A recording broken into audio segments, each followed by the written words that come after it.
All right, we're going to go ahead and call to order the meeting for November 13th. Please call the roll. Desmond? Here. Dickinson? Here. Kent? Here. Nelson? Here. Rodriguez? Here. Telemontes? Here. And Vice Chair Rathel. Here. You do not have a quorum. We are a little short I'm of... here if that helps. I'm sorry. Hume? Yeah. We still don't have a doesn't help. quorum. Oh, doesn't help. I know. Trust me, Roger, in so many ways. So since we don't have a quorum, we do have item 13 that we can take, but let's go ahead and Mr. Hume, can you start us with the Pledge of Allegiance? Be happy to. Please adjust the flag. Don't worry. I'm fine. Pledge. To the flag of the United States of America and to the republic for which it stands, one nation, under God, indivisible, with liberty and justice for all. And if you'll please read the announcements. This meeting of the Sacramento Transportation Authority is live and recorded with closed captioning. It is cablecast on Metro Cable 14, the local government affairs channel on the Comcast and DirecTV U-verse cable systems. It is also live streamed at metro14live.saccounty.gov. Today's meeting replays Sunday, November 16th at 2 p.m. on Metro Cable Channel 14. Once posted, the recording of this meeting can be viewed on demand at youtube.com/metrocable14. To make an in-person public comment, please complete a speaker request form and hand it to the clerk. The chairperson will call your name when it's your turn to make a comment. You may also send written comments via email to boardclerk@saccounty.gov. Your comment will be routed to the board and filed in the record. And let the record show that Director Guerra, does that The establish record a quorum? reflect Director Guerra has arrived. I am here. And do we now have a quorum? We do now have a quorum. Yay! You can thank Joey for getting me here. Thanks, Joey. Try to be on time next time, Joey. That's All right, and go ahead. Are there any comments from the public not on the agenda items? There are not any comments from the public regarding matters not on the posted agenda. Thank you so much. And that moves us to the consent calendar. I've got requests to speak on item 5 and 6. Any other requests or requests from the directors to pull items? I'll go ahead and move consent. Director Dickinson? I just have a couple questions on item 9. Item 9. All right, so 5, 6, and 9. Item 5 is receive information on the activities of the new Transportation Funding Subcommittee, including the shift in focus from a 2026 to a 2028 ballot measure and related efforts. Item 6 is authorize Sacramento Transportation Authority to partner with Sacramento Regional Transit District for a Caltrans Transportation Planning Grant for the Green Line Bus Rapid Transit Feasibility Study. And item 9 is authorize the Executive Director and Legal Counsel to negotiate and execute an agreement with the Clarion LLC for enterprise resources planning software subscription and initial implementation. And can I get a motion to approve the other agenda items that are on consent? So moved. A motion and a second for the other consent items. Can we call the roll? Before we call roll, did you want to take public comment on items 5 and 6? Oh, we can do that and then take the motion all the same. No? They're tabling 5, 6, and 9 Oh. after they vote on every other consent item. Got it. Thank you. Absolutely.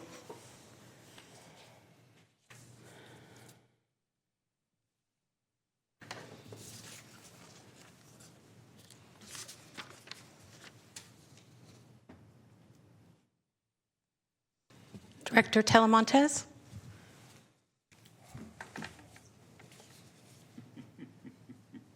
Your consent matters pass with the exception of items 5, 6, and 9. Perfect. And now we'll move to item number 5. And we've got public comment from Dan Allison.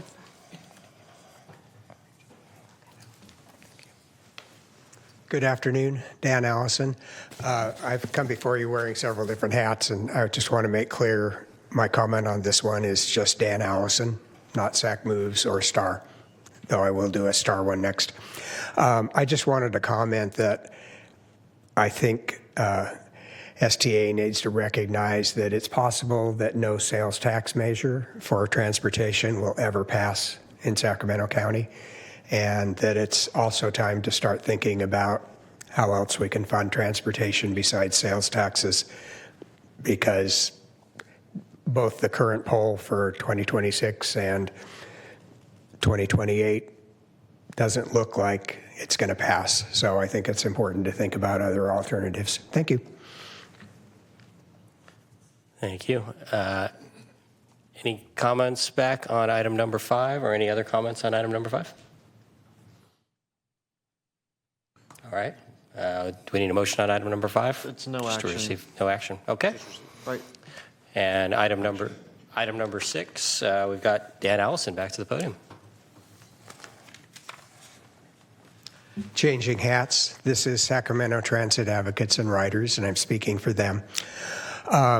STAR believes that any study of a route to the airport should include enhancement of existing bus routes, both by SAC-RT and by YOLO bus, and should not focus solely on BRT to the airport, because that would be neglecting other alternatives, which is better bus service, which is what STAR supports in the near term, like now, and not way off in the future.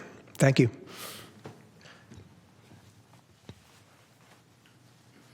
All right. Item number 6, I also had a comment on item number 6. When I look at this, I don't see a whole lot of value, at least from Folsom's perspective, in BRT out to the airport. If I were to tell people, hop on a bus, head to a light rail station, hop on light rail, head to the bus station, and then hop on the bus and head to the airport, I don't think it's going to happen. So, my preference is definitely looking at, light rail all the way to the airport. I understand that's a large dollar amount, but I guess really my question is does it make sense to even study BRT going to the airport at this point?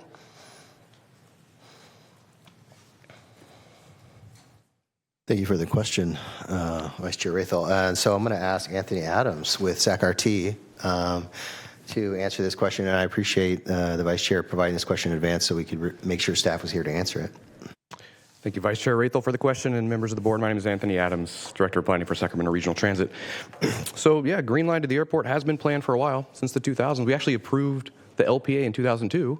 We have an approved environmental document as well. We haven't been able to advance that project for 3 key reasons.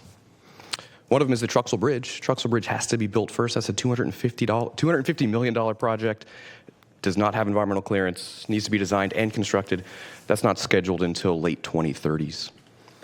We discussed the funding. The light rail to the airport is estimated to cost over $2 billion. There's no local funding currently committed to that project, and as such, it's hard to advance a project that big. In comparison, the BRT costs about a quarter of that amount and will provide about half of the ridership. Finally, why are we doing BRT now and not just continue on with the light rail? We have some right-of-way expiration that's going to happen in 2029. About a third of the right-of-way that would be used for the light rail to the airport is going to expire by 2029. In order for us to retain that right-of-way, we have to put a project on that exclusive right-of-way. And we think we can use the BRT alignment for that. We could do BRT in the interim, use that right-of-way, provide a short-term interim benefit to the community, and then once the funding comes in, we could lay rails, do the overhead catenary poles and the traction power substations, and hopefully get light rail to the airport. That is the goal of SAC-RT. We haven't lost our vision for that, but we do want to provide something in the interim so we're not waiting another 20, 25 years to get to the airport. Thank you. Director Talamontes. Thank you, Vice Chair. And thank you so much for your question. And just for my colleagues to know, as someone that represents the communities living north of the river, which is over 100,000 of us that live back out there, and the only connection right now that we have to downtown is the I-5 or Northgate and then coming down to 160. So I'm really thankful for the question because I agree we need light rail to the airport, and why study it now? And thank you so much for the explanation. And just to put it on the record, the Truxell Bridge is it's one of my priorities. And I will either accomplish it as a council member now or as a private citizen when I'm 100 years old. Hopefully not that it's long. so important to be able to get the Truxell Bridge to connect all the communities living north of the river, especially as we expand as the Sacramento region. So I just, that Truxell Bridge is part one of anything going to the airport. So I appreciate the education, the information. And I look forward to hopefully continuing the Truxell Bridge project and getting it through all the hoops to be able to someday be able to apply for federal funding. Thank you. Thank you. Director Dickinson? Thanks. I appreciate you raising the question, and I have to confess to a certain amount of frustration about this particular subject. Some of you, a few months ago, expressed your consternation about the apparent lack of progress with BRT on Stockton Boulevard, which I also was very sympathetic to. But we have only been working on getting light rail to the airport since 1990.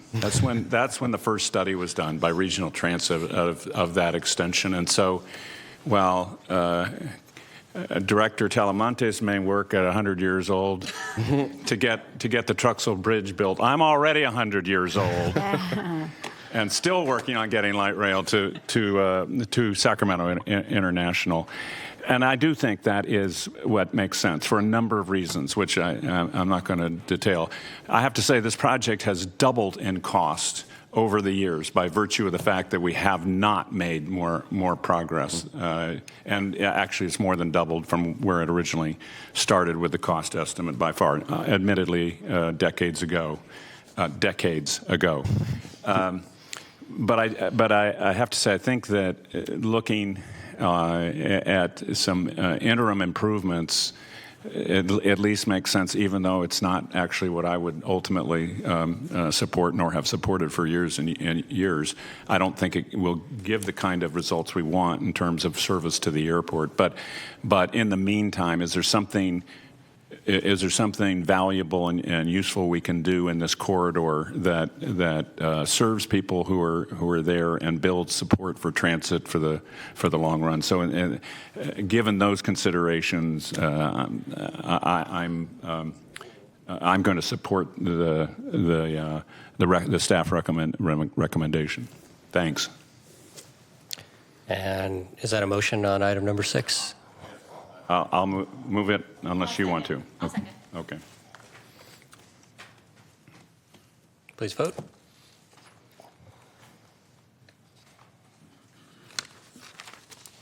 The motion passes. The motion passes. And that takes us to item number 9. Director Dickinson, you had some questions? Thank you. I just had a couple questions about this that weren't entirely clear to me. You've been using QuickBooks primarily, or totally, at a cost of about $2,000 a year. Now, it's got deficiencies. You want to go to a different system. I get all that. But is it correct that it's going to cost us $218,000 to institute this system? I looked at your timeline. That timeline extends to late next year to do it. And then it's going to cost us $40,000 plus per year compared to $2,000 we're paying now. So and I know you got five responses to your bid solicitation, but it does make one wonder if there isn't a different solution that might not be quite such an expansion of cost in order to get these functions done. Yes, and I see the concern. I felt it going through the RFP process. We actually did end up choosing the lowest of the bids. Price was a significant rating factor in the selection. This is also a maximum amount, and it also includes some things that will offset other things that we're doing with consultants, budget preparation and financial statement preparation. That cost includes technical services to prepare those ourselves. So it will save around the edges in other places, but yes, the cost is high. But this is fundamentally a financial accounting system. Is that right, or software? Yes. To explain it a little bit better, our QuickBooks will not hold all of our data. We have projects that we track and programs, and right now it's very disaggregated among spreadsheets. And if you were to ask me a question, it may take me a week to come back with an answer. With a more sophisticated system, we will have real-time information and be able to budget and project out quicker and more reliably. So that's the goal of this transition. And in drafting your specs or your bid solicitation, was there any other alternative short of specifying something that attracts this kind of bid response with the cost associated? Could you have done something between QuickBooks and this that would have been serviceable? I did talk to vendors prior to this solicitation, and after going through some consultations with them, the RFP was decided is a better way to do this, just to help them flesh out what do we really need and get better responses to. Software sales is sales, so going the RFP route, and I think this is a good result. Okay. Let me just one more, and I don't want to prolong this too much, but did you happen to consult with or confer with county staff, any of the city staff on what they're doing for similar functionality? So the county and the city have much more sophisticated systems than what we require. This is what I would say an in-the-middle system, because we don't need the customization that some of the larger agencies need. We also did utilize GFOA to help us with this selection process, so we got some input and best practices from them through this, and it was really beneficial to have their input on this. So. Okay, thanks. Thank you. Any other comments on item number 9, or I'll entertain a motion? So moved. Second. All right, we have a motion and a second for staff recommendation. And the motion passes. All right, that takes us to item number 12. Item 12 is receive a presentation from the Independent Taxpayer Oversight Committee and approve the annual comprehensive financial report, agreed upon procedures report, and governance letter.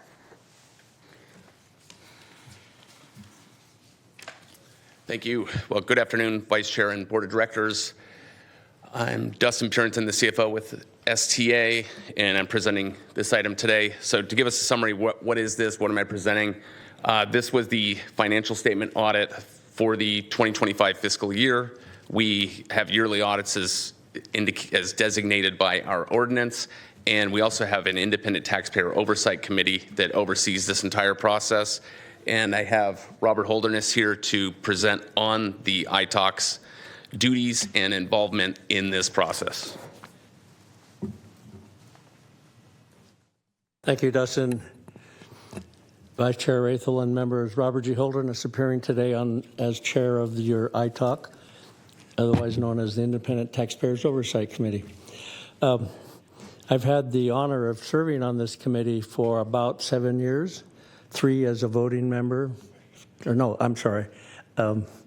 6 as a voting member, and a couple more as a non-voting member, appointed originally by Supervisor Rich Desmond.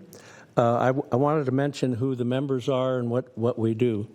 First off, our newest member is Geraldine Krajewski, who's a former employee of SACOG. She's a budget analyst, financial analyst type person. She's our newest member, and she's a great assistance to filling out the balance of our team. Then Jose Luis Caceres is the second voting member. He currently works for the Council of Governments in Stanislaus County. He is essentially a transportation planner, and I might tell you he's brilliant at that effort. And I'm the guy who brings the background in transportation, construction, development, and things of that sort. And so we meet several times a year. We're responsible for working with your staff to have the financial statement that you will review in just a few minutes prepared and adopted, approved. And then we will later, at the beginning of next year, first quarter of next year, we'll bring forward the next performance audit, which will help you see how the various member jurisdictions are performing their projects that you all are either funding in total or in part. And that's basically, what our assignment is. And we feel like we're a good bridge between your board, your staff, the departments that are doing your projects, be they county projects, City of Folsom, Citrus Heights, or whoever. And I think we're doing good work for you, and I hope you feel the same. And at that point, I should turn this back to Dustin to get to the meat and potatoes of today. Thank you, Bob. All right. So just to go over some of the call them buzzwords for how STA approaches accounting and financial aspects. So we lead with transparency, stewardship, and stability. We are constantly looking for ways to become more efficient and innovative in how we do things. And that's part and parcel of why we're bringing the ERP RFP to you today. So to go over the audit that just occurred and what you're going to be approving today, it was performed by Lansell & Lunghart. It was an unmodified opinion with no material weaknesses or significant deficiencies. Moving on to the performance audit that Bob mentioned, this is going to be performed in the winter to spring of 25-26. We have Brown Armstrong Accountancy Corporation contracted for this project, and we're currently scheduling with them. And this is going to cover 2 years. And this audit is different than the financial statement audit. It's a little bit more granular. It's looking at how things are being performed on an agency level and from an STA staff level. So there are different results, different audit procedures. So the recommendation today is to approve the 2 reports and then the audit communication letter. And I'm open for any questions.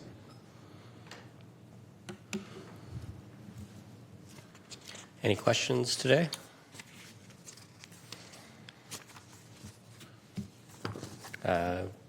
Kevin?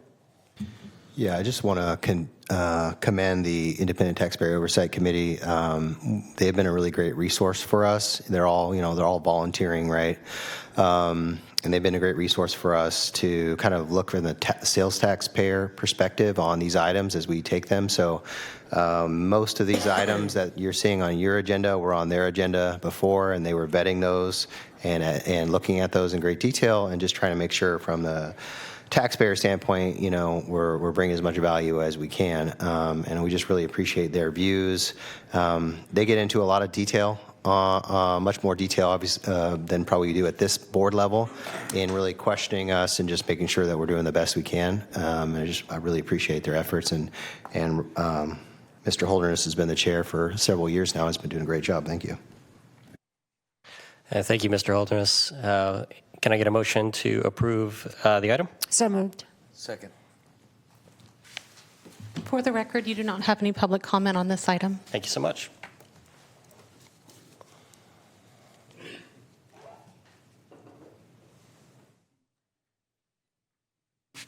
Director Guerra?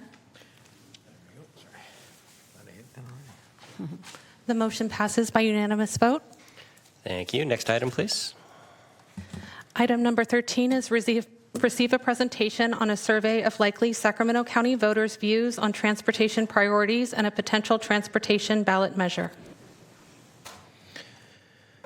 Okay, good afternoon, Vice Chair and board members. Now we're going to have Curtis Bello with FM3. He's going to present. He's actually the staff, and some of his staff actually did this work. So this is a survey of the views of Sacramento voters. We did this in partnership with SAC-RT. SAC-RT is funding about half of this. So we can really understand what are the interests in both future transportation funding, what are the overall transportation needs, just to get a really good understanding of what the interests are and maybe the areas that we may need to improve on as far as either education or focus areas on addressing certain pain points for the public. And so with that, I'm going to hand it over to Curtis. Thank you. All right, thank you, Kevin. I'm happy to be here to present these results. And my name is Curtis Bello. I'm a partner at FM3 Research. So let me go through these. First, a quick note about the methodology. Most importantly, was sort of when we conducted the survey, which was the end of August, beginning of September. Pretty traditional methodology these days, which is some interviews on the phone, some online, reaching out to voters through a variety of different means. We offer the surveys in English and Spanish. We have some tracking data here. We did a base sample across the entire county, and they did some additional oversample interviews in a few of the cities that were, so we can get those margins of error down a little bit better. We can't drill down to every single locality in the county without really expanding the scope of the research, but that gives us a little more of confidence in reporting results on a couple of the other cities in the county. And so let me go through the first section here, which is more just big picture, how do voters in the county view life in the county and how that might impact the way they look at a potential revenue measure. Here's the old right direction, wrong track question. The wrong track wins here at the plurality at 47%, said the county is headed in the wrong direction, wrong track. Not that different from similar research we conducted a few years ago. Slightly fewer in the right direction. This is something we're seeing kind of everywhere. There's a lot of misgivings about the future of the country, the state, local governments up and down the state here. So this is not an unusual finding.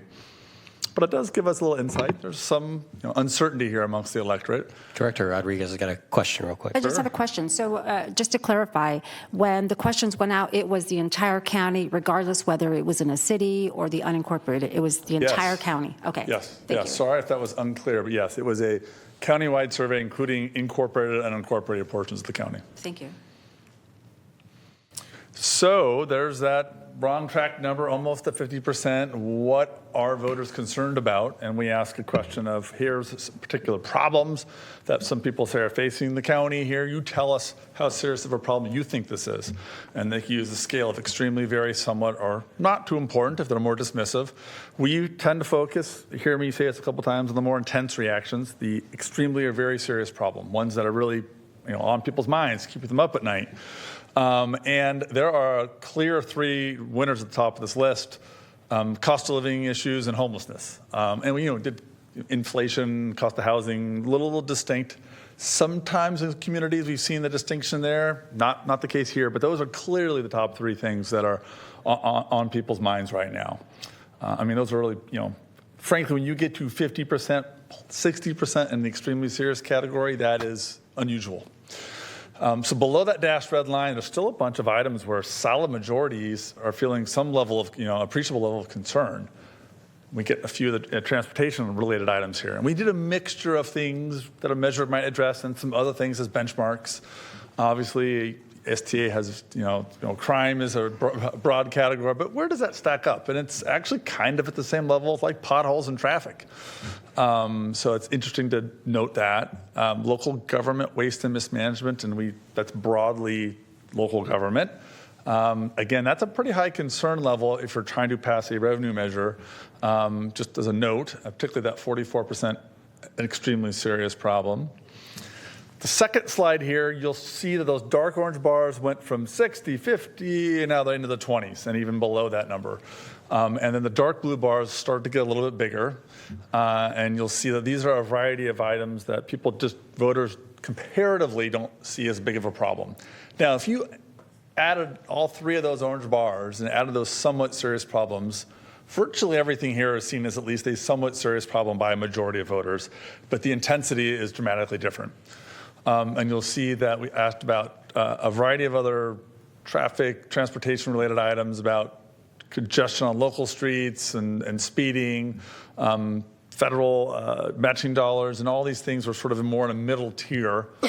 And then below that dashed line is where we saw things that were below roughly 50% who felt like they were an extremely or very serious problem. And the dark blue bars got bigger, and it was around bus and light rail service, air quality, and safe bicycle routes. I thought I just hit the middle button. Did I hit something? I don't know.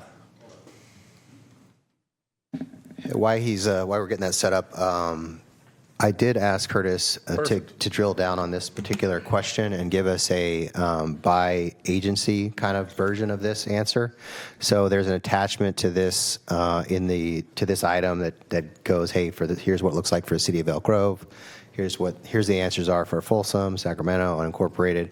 That was a request by Kevin Spees, and I made that available to everyone. So it's an attachment to this. Yeah, thank you, Kevin. So a few of these items, not all of them, we asked in prior research, and so we've put those plotted out here in a chart. So the far right-hand side is the difference between 2021 and 2025 in terms of the percentage of respondents who thought something was an extremely very serious problem. Air quality took a real drop there in terms of levels of concern, which is kind of interesting. But I think other items make a little more sense here, which is reductions in state and federal funding for transportation. Those concerns are more heightened. Amount of people paying taxes. Many of these were kind of returning to levels that they were in 2019 after changing somewhat in 2021. I will just note here that that the cost of housing number there, that has gone up every time we've asked about it pretty appreciably there. So there's some of these things that are just on a real upward trajectory. Now, all that being said, we did ask this hypothetical question, sort of a generically, do you feel like for a variety of transportation-related items, high roads, highways, transit, bike paths, sidewalks, do you think the county, for this entire network, has a need for additional funds? And the scale is there a great need, some need, a little need, or no real need? And we tend to look at that great and some need because we've seen historically that correlates most strongly with support for revenue measure.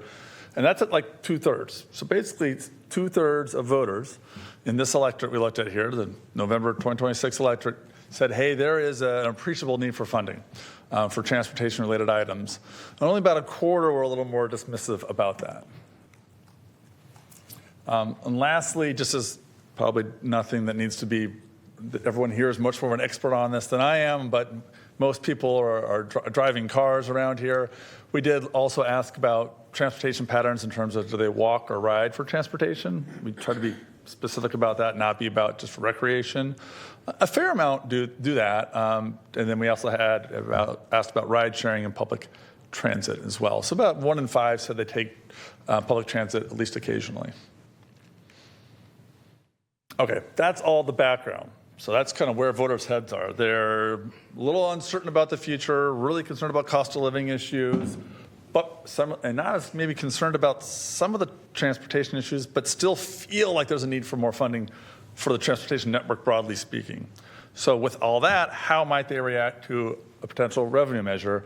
And here's the hypothetical ballot language we used. It's very similar to the language that you tested before, and I think Kevin mentioned sort of gives us a little more of an apples to apples, not perfectly, cran apple to apple comparison here from the prior survey, but as a half-cent sales tax and a variety of different things that could be spent on the transportation realm. And this is, 2/3 measure. The way we ask this question is that we say, hey, would you vote yes or no on this? And then we push you. Are you definitely or probably yes? And if someone was initially undecided, we ask them, are they leaning one way? So right out the gate, half said yes, 37% said no, 14% were undecided. And then we pushed them. And then we get 3 flavors of yes and 3 flavors of no. Because if somebody, particularly in our survey, maybe they're only leaning towards a yes or leaning towards a no, but if we ask them multiple times in the survey and they're still leaning yes or leaning no, they're probably a yes or no. And so we try to get them out of the undecided category a little bit.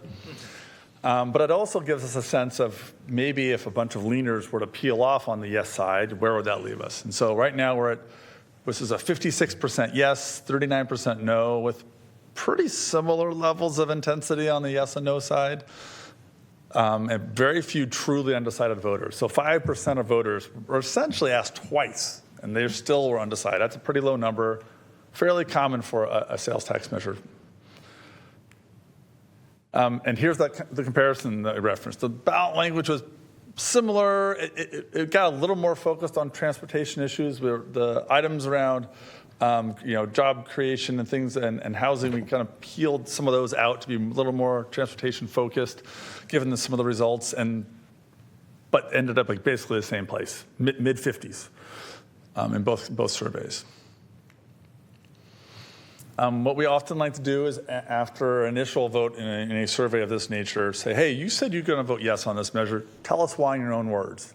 So they typed it in or told the interviewer on the phone. We try to cram them into categories. It's imperfect. This adds up to more than 100% because people can say all sorts of things.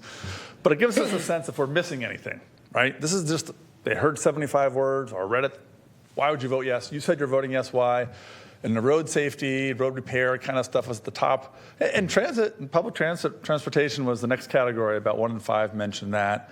And then kind of, your differences between 4 and 5 and 10, 11% kind of margin of error differences. So there was a wide range of other rationales, but the basic road repairs and transportation were the top 2 categories. On the no side, same drill here. If someone said they're a no vote, this is not asking of everybody, just no voters. Why? Well, don't raise my taxes. I'm concerned about government waste and mismanagement. And the next third kind of category there is I think there's probably already money out there to do these things.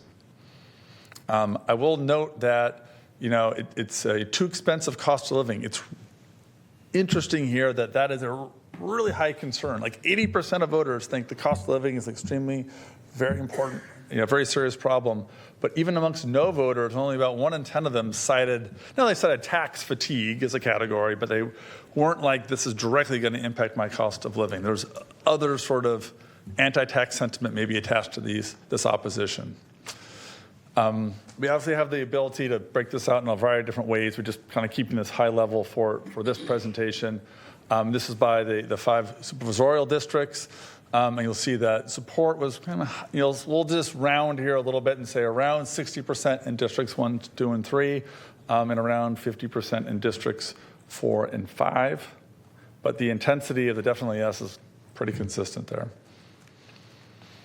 And then by cities here, and we can't go into every single city because we didn't have enough sample, and even here, margins of error, 7, 8% range. But you'll see the support is greatest in Sacramento and Rancho Cordova, around 60%, and then kind of at that 50-ish range, plus or minus a few points in Folsom, Elk Grove, Citrus Heights, and those unincorporated portions of the county. And I told you that there's a tight correlation here. So when we ask that need for funding question, that's independent of how money would be generated. Just, hey, transportation network doesn't need more money. And we saw about 2/3 said, yes, there's some need for more funds. If a voter said there's a great need, they were at 84% yes. If they said some need, 63% yes, which is actually pretty high. But for a 2/3 measure, you're still having people who feel like there's an appreciable need there, but you're not quite even getting the 2/3 quite there. Strong majority, though. If you feel like there's only a little or no real need for funding, you're largely a no. You can see, as that funding need perception changes, and particularly becomes more intense, we tend to see much more stronger support for a ballot measure. All right, so we do a little bit of sensitivity testing in the course of our surveys. It's not a perfect representation of what might happen in a electoral environment, something's placed on the ballot, but it gives us a sense of, here's some rationales to support a measure, does it change your mind? Here's some rationales to oppose a measure, does it change your mind? It kind of models every single voter getting every single piece of information, which is a little unrealistic, but it gives us a sense of the ceiling and floor. If you're throwing everything at something, is it really moving much? And in this case, we were able to push support up 2 points from 56 to 58%. So there was something kind of a little bit of a ceiling there, that 60% number we couldn't quite get to. And then when we came in with critical statements, support did drop to 49%. Now, it didn't completely flip or anything. There's still a plurality saying they'd vote yes, but there was some wiggle room within kind of a 10-point range. And I think the last section here is investment areas. So this is not a FM3. We are not transportation engineers, transportation planners, but this is us just putting out a variety of different ways that funds could be invested from a measure and some of the benefits of them. So some of these are more specific and tangible investment areas, and some are more sort of the benefits of those investments. And we asked the respondents to indicate, well, how important are these to you? And they could say extremely or somewhat or not too important. And we, again, focus on the more intense reactions, extremely and very important, and those darker blue bars. And you'll see a theme here is that for everything is seen as in this first slide, at least somewhat important. Everything. Most everything here, about half feel is extremely important. So a pretty high level of intensity around. And you'll see a couple themes here. Repairing streets and roads in worse condition, preventing conditions from getting worse, fixing potholes, repairing streets that are used the most. A lot of repairing roads in there. And a few of the things about things that are in the worst shape. There were some things around, public safety items, emergency responders not getting stuck in traffic, safe routes to school. That was in there. And also, seniors, disabled, veterans, student transit fees, keeping those affordable, fell into that sort of top bucket as well. And that fatalities. We didn't see traffic safety as one of the top concerns, but when we explained, said, hey, is this an important goal for a measure? Yeah, a lot of voters said, yeah, that seems like a very important goal. And a few slides here, so moving our way down. So now the dark blue bars are going from, let's say, roughly 50 to kind of like mid-upper 30s, 40%. Still, those orange bars are small. So no one's dismissing these, but the intensity is changing here. And you'll see, a few items around matching funds. We frame that a few different ways here. Not losing out on matching funds or getting access to them, kind of the same. Traffic congestion reduction, improving safety at transit stops, keeping them in good repair. So we got sort of the traffic congestion, the transit stops, and matching funds kind of in this more of a second tier.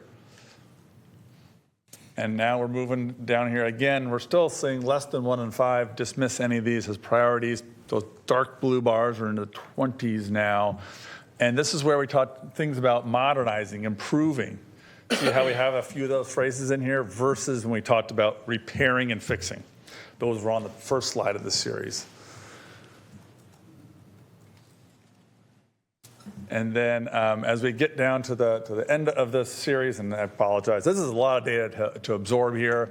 We start to see a couple of those orange bars get bigger. Like a third of the respondents said addressing climate change wasn't a particularly important goal for a measure like this. Still, a majority thought it was at least somewhat important.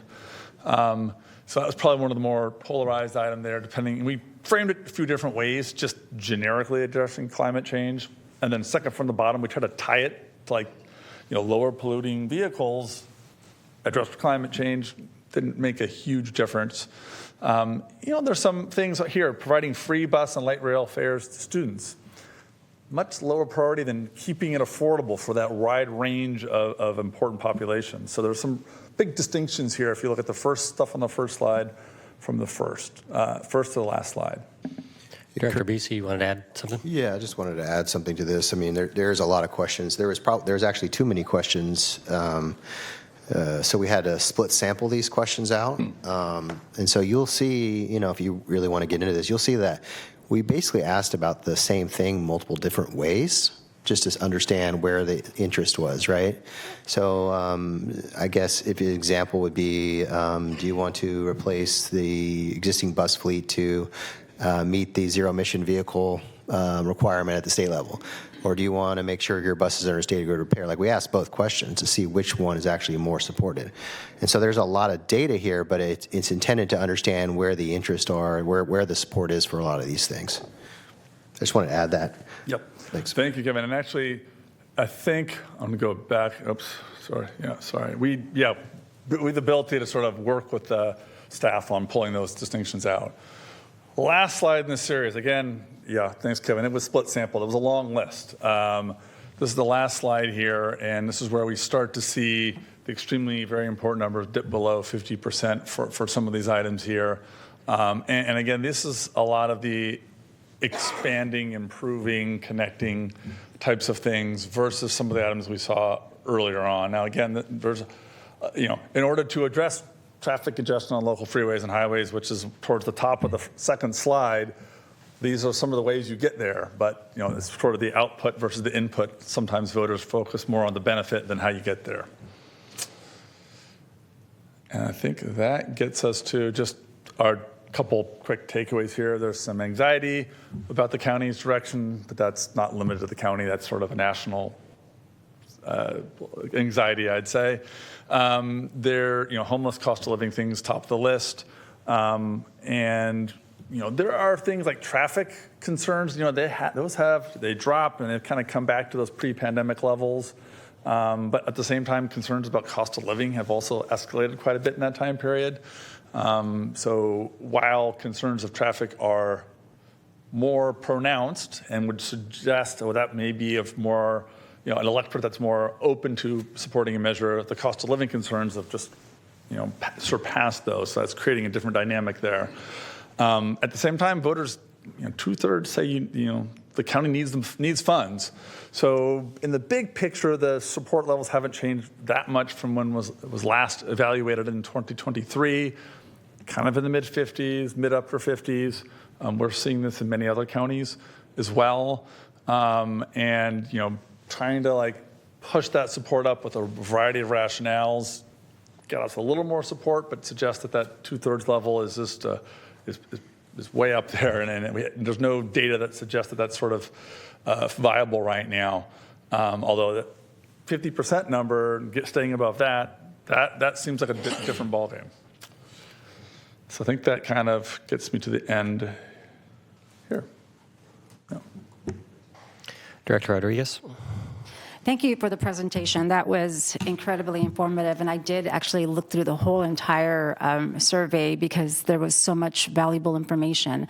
But something, being on STA now for 5 years, one thing that I've noticed is all the different cities and the unincorporated have all sort of different needs when it comes to transportation.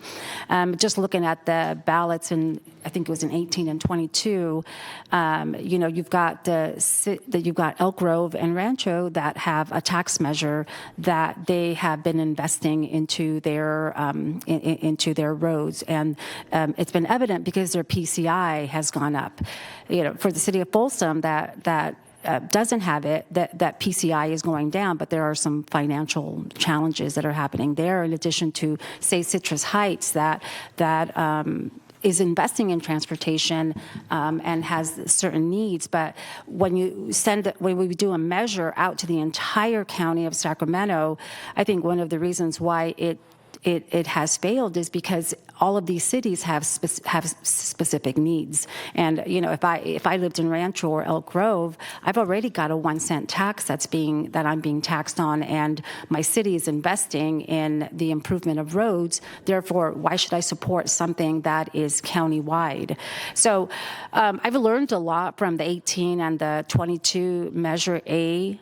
And so I think one of the conclusions that I've made that really even may coincide here, I haven't looked at it broken down by cities, is that every city is going to have its own specific needs. But when you do a county-wide measure, I think it just may continue to fail, just because all of these cities have their own specific needs. That's just my, beliefs, and even like the unincorporated, for the unincorporated, the PCI is 41. There are some pretty serious needs when you drive around the unincorporated parts of the county, and you have nice neighborhoods and really bad roads. And so it's just interesting to see the dynamics of the cities and the unincorporated, and some of the needs that I think are just that have come out in this survey. But thank you for the presentation. The survey information was very valuable. Director Hume. Thank you, Chair. So my first question is kind of splitting hairs a little bit, but I just want to get a better idea of the sentiment of the respondents. On the right track, wrong track question, was the sentiment more around things in general, a malaise towards government generally, or was it more specifically our local governments are failing us? That question, the way we structured it, is high level, virtually as you described it, right direction, wrong track. So it is not, and we said just in the county, and so we didn't say narrow it to a specific locality. And what we do this, we include that question for a couple of reasons. One is it's a pretty good warm-up question, frankly, to get people into the cadence. Yeah. And it gives a sense of whether or not people are sort of optimistic or pessimistic, broadly speaking. We do see as national optimism or pessimism changes that reflects those questions even when we ask about in your county, in your city. So I think it's a little hard to parse out exactly that question, and is that entirely about the perceptions of local government, or is it there are bigger statewide and national factors influencing their sort of perceptions about the future? Sorry, I don't have a perfect answer for that, but it's not about your local government, right direction, wrong track. And actually, before you answer, Mr. Busey, you did answer my question, which is it is a general discontent and not necessarily that those guys there have been doing a bad job. Was that fair to say? It might, yeah, well, to be, in fairness, it could be a little bit of both, and that Okay. question is not designed to tease that out, Gotcha. unfortunately. Gotcha. I was just going to clarify. We did have a question that was going to be specific to every city and asking that question, and we did not include that in the polling results. So for sure, that was not asked. Well, on a specific city by city or county by county basis, it was a very general question. Well, and I mean, like I said, it is splitting hairs because for these respondents, if you ask them to name one of their local elected officials, they would probably be hard pressed to do so. So, I mean, it's a general, discontent and not necessarily something that they can attribute to any individual. Now I want to make more of an opinion statement, and I made this case at a SACOG meeting recently, and that is that, unfortunately, I think many of us sit up here and we look at these things as a value proposition or a statement of values, rather, not necessarily a value proposition, but a statement of values. And when we ask people what's important to them, they tell us. And yet we continue to reject what they tell us is important to them in order to pursue what we perceive as higher value. And I think that to the extent we continue to do that, these numbers are going to continue going in the wrong direction as far as support and trust in us to do the right thing as far as the constituency is concerned. Director Talamantes. Thank you, Vice Chair. Okay, so I know we just got the presentation, and I know that there's a subcommittee on it. So did we decide as the subcommittee, did they get the presentation before us, before it came here? Yeah, they did. They got the presentation before, and they made a sort of a recommendation, which we included, saying that 2026 did not make sense for a county-wide measure, and we need to take a little longer approach on it and look at 28. So we did a little receive and file item just saying we're looking at 28, but our chair of that subcommittee can probably give you a little more detail. Okay, I was just wondering if today we needed to take any kind of formal action to let people know that we would not be pursuing this.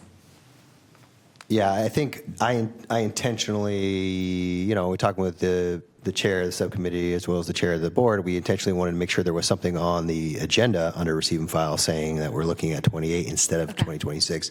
And we intentionally put that in the agenda title. So hopefully if someone just reads the agenda, they'll see that. Okay, wonderful. And for me, the presentation that we received last time, it wasn't from SMART. What was the name of the group that presented all the active transportation advocates? SAC Moves Coalition. SAC Moves, yeah. SAC Moves Coalition. I think that these results show us that people still, like Director Hume said, they want to make sure that they know where their dollars are going. They want accountability. They want transparency. And the biggest strength that we have here are the people that presented to us last time. The SMART coalition, the nonprofit, and the coalition of transportation advocates that are from our communities, that do the work day in and day out. So for me, as we continue to 2028, we need to make sure that we partner with community leaders to be able to start having these conversations with neighborhood associations so that we can get this done. And so that's my direction, my ask to the team to pursue that. Director Guerra. Thank you very much, and thank you, Director Busey clarified there that we did do at least a receive and file here on what our collective next steps are. And I do want to thank the members of the subcommittee and also those of the regional transit leadership as well that participated. Thank you, Chair Rathel, and also Mayor Singel as well. For under different hats, and that's the interesting part is we're at SACOG, we're in RT, we're on STA, and I I think in this process we probably had much more interagency discussion about the mood of the voters and the challenges we face.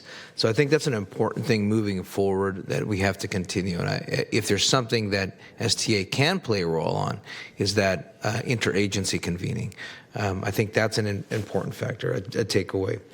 Second thing that what came out of this discussion was that the voters, and correct me if I'm wrong here, the voters basically recognize that these projects cost a lot. And they also recognize that the work needs to be done. There was at least two specific points that wasn't in this presentation, but I think was drilled down to regional transit and the subcommittee working groups, the two working groups, was that their biggest concern was that they feel already that there are tax dollars associated to get accomplished this work, both at the state level and the current measure level. And there isn't a true understanding or a recognition from voters on how those dollars are being spent and whether they're actually affecting the condition of their roadway in front of their home, on their way to school, on the way to their business. And so those, I think, that will continue to be a problem until 2008 if we don't address that significant challenge that every one of our jurisdictions face. So the subcommittee, and I think both subcommittees for regional transit and STA had the direction to staff that they work with our professional advisory group to discuss what is the level of education outreach needed so that we engage voters more. Because right now, what voters are and residents, I don't want to say voters, just residents in general, are feeling is a frustration that they are paying into transportation funding, but they're not seeing the results of that. And so why would they ever support any new tax dollars if that linkage isn't addressed? So we have our work cut out ahead of us as not as STA, but as also independent agencies. And even those in areas that have good pavement right now, in the next 10 years, that pavement analysis will continue to decline without any dedicated revenue for maintenance. But can you clarify if I articulated those conflicts of how voters see where the challenges are and where the needs are, and they recognize that those needs are there, but they don't see that connection of their government doing or using it for the intended purpose? Yeah, when you see in this presentation that 68% feel like there's an appreciable need for funding, so that funding need is understood, and then we didn't go through the details, but one of the more, I think you're referencing one of the more compelling rationales for voting no was like the gas tax and stuff like that. So, exactly. Very good. Well, thank you. And I think so I think just for staff, our continued work and for our board is to work with our agencies, our Department of Transportations, and figure out what's our collective strategy in engaging our community, and whether that means STA doing more work or having it at the local level. I think that I think helped us out in Measure B, and we missed it by that much, as for those of you who remember that show. But that's because our local agencies were involved at that beginning. So, yeah. Director Rodriguez. I just want to make one more comment, but Director Guerra really hit the nail on the head when it comes to, I've had a lot of conversations the past several, I would say 3 months, on transportation-related issues, and one thing I hear back is, what are you doing with my Measure A and the gas tax money? Because that seems to be like something, you should have enough money. But the other thing I hear quite a bit is, why don't you go tax the electric car owners? And so there seems to be this, they're using the roads as well, but they're not getting taxed. And so I think that issue needs to be addressed at some point, is because people may be gas driving cars, but they feel that now that we have a much more higher number of electric vehicle drivers, they're not getting taxed on that, but yet they're also using the roads. So I just want to share that. Thank you. Thank you, Director Rodriguez. Any other comments from the board today? Director Dickinson. Thanks. I would make a number of observations that could be made, but one of the observations that I think we have not fully appreciated is what worked and what didn't work with SB1 and the effort to overturn SB1, which was a campaign premised on public safety, not on transportation. For those of you who think back to 2018, when that effort was on the ballot statewide to overturn SB1, the campaign to defeat the effort to overturn it was premised on the need to protect public safety so that first responders could get to wherever they needed to go in an expeditious and timely fashion. You touched on it in the survey. You asked the question. It wasn't quite the highest, but it was at 82%, I think. But part of this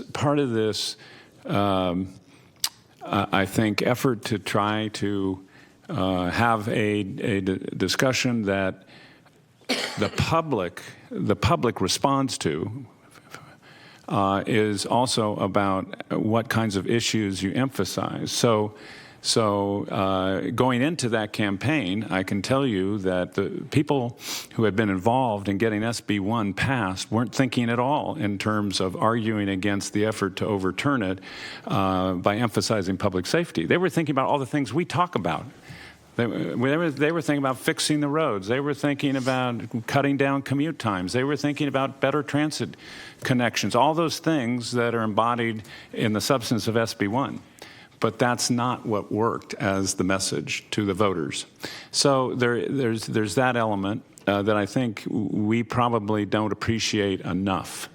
And I think, secondly, an element I think we do appreciate, but we haven't been successful at communicating is what we're doing it, what the resources are, and why there's a shortfall. It includes things like why aren't EV drivers getting taxed, and they're not getting taxed because one of the deals made in SB1 was thanks to the governor at that time that they wouldn't be taxed pay more than $100 a year.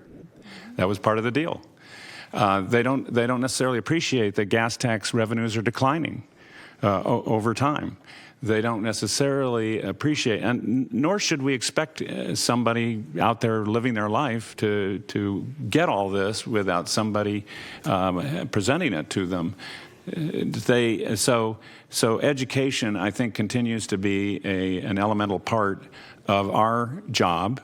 So that the public and ultimately the voters can make rational decisions about what they want to do in terms of spending more money and what they want to spend it for, if at all. And I think that's why when the recommendation will be coming in February to this board on what next steps make sense, education is going to be the foundation of that effort. We have to do a better job of that, and frankly, not in so much an advocacy sense because of the outcome we're looking for, but so the public more broadly can get to the kinds of things that Director Hume is talking about and making those kinds of decisions for themselves about what they want to see, what they don't want to see, what they may aspire to, which often I think people don't think about. They don't necessarily realize what the benefits of better transit service may be. They live with life as it is and adjust to that. So I think these are all elements of the discussion that we need to do a better job of framing, and then we need, when we get to the point, if we ever do, of putting something on the ballot, of understanding how we characterize those things the public cares about in order to promote the ultimate success of any measure that they have a chance to vote on. Thank you, Director Dickinson. Any other comments from the board today? And do we have any public comments? You don't have any public comments. All right. I'll entertain a motion on item 13. I'll move the item for approval. Second. There's no action on this. Oh. All right, there we go. We're all good. We'll turn it over to Director Busey for the Executive Director's report. Wonderful. We got 3 items for you to talk about. So countywide VMT mitigation strategy update. We presented twice to the board, and we plan to come back in February with another presentation and a recommendation. So we have a VMT strategy working group. It's made up of the staff from all the agencies, receiving Measure A or doing transportation, including SACOG and our Transportation Demand Management Agencies, or TMAs, actually. We did a survey of all those users, and we got feedback on some preliminary recommendations. At our October 16th meeting, essentially the working group reached a general consensus on the establishment of a countywide VMT mitigation bank to mitigate VMT associated with both transportation and land use projects. Revenue generated from the bank would be eligible to for mitigation measures such as active transportation, transit, rail, infill housing, and transportation demand management program. And nearly all the agencies expressed support for SDA to serve as the lead agency to establish and administer the program. But there's a couple caveats to this. So I think there is still some issues that need to be worked out. That's why it's not here today. Some of it has to do with the methodologies that we're using, making sure it's cost effective. There's also concern about return to source and consistency with CEQA requirements. Those are all things that I think we need to work out, which we're in the process of doing that. However, in parallel, SACOG has recently initiated its own exploration of a regional VMT mitigation strategy, primarily intended to support Green Means Go. So we're coordinating with SACOG currently, and we'll have to see. I think they're much earlier on in the process of trying to figure out what they want to do. And we'll see what we can do to sort of accommodate them within what we're doing. And then ultimately, I think the recommendations will come back in the spring of 2026 with what we think we could do from that standpoint. Director Dickinson may have some questions on that item. Oh, I just had a comment, actually, with respect to the VMT mitigation strategy, which I think makes a great deal of sense to develop. But I hope the discussion with regard to return to source in particular appreciates that while the first priority might be to try to mitigate within the jurisdiction in which the impacts are felt, that it won't be limited to that. That, in other words, you wouldn't want to have a policy, it seems to me, or a strategy that couldn't be applied if, for some reason, it either couldn't be mitigated, the impact couldn't be mitigated within the jurisdiction, or there was something that was a better, more efficacious use of the resources to mitigate impact, but it fell outside the jurisdiction. You know, we all live in the same county. And so, I think, as I say, it's desirable to mitigate within the jurisdiction if you can, if it's feasible and cost effective to do that. I wouldn't want to have a strategy, at least I would hope, let me put it this way, I would hope the strategy wouldn't be limited to that as a requirement, because there are things you might be able to mitigate for, but outside the jurisdiction that would be very, very valuable. And so that's just a thought, I hope, for the conversation on that particular issue. Thanks. Okay, wonderful. And then at the last board meeting, we talked about the regional project prioritization and the trying to identify countywide priorities. We met with the professional advisory group on October 9th.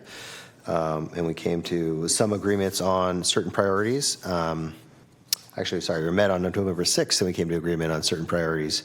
And then we met again on November 7th to try to come up with, finalize a few more. Well, unfortunately, we were unable to do that. So there are a couple of programs we just felt like we couldn't prioritize at the county level. But for the programs that we could, we did. And so we submitted a letter to SACOG on those priorities, and it is attached to the executive director's report. And then finally, I Street Bridge replacement project financing. So we've been, working since August. We got direction to put together an agreement on the interim financing for that project.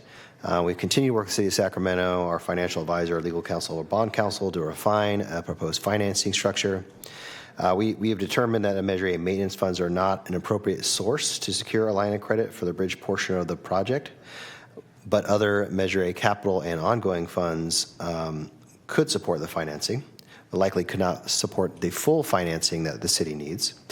But we are working with the city to and its legal counsel to come up with a solution to try to move that project forward, although it's likely SDA will likely be a part of the solution, but we may not be the entirety of the solution.